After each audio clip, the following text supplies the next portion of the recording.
பேரு அசைவம் ஒரே மாதிரி சிங்கி சிங்கல் சில்ல கும்பல் சண்டை கிழிச்சு கிழிச்சு கழிச்சு போயிட்டு பத்த பச்சை புகைய விட்டா பவர் கிக்கு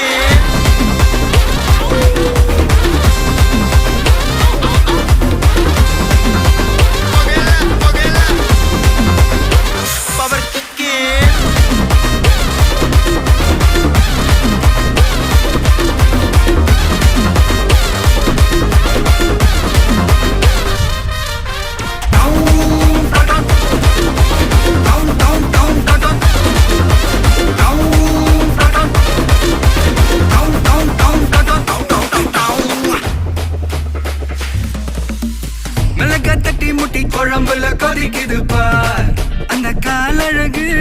அடித்தடி விட்டு குத்து எங்க வீட்டு சமையல் வர அட கலந்திருக்கு கட்டி பல்ல கத்தி இங்க என்ன குத்து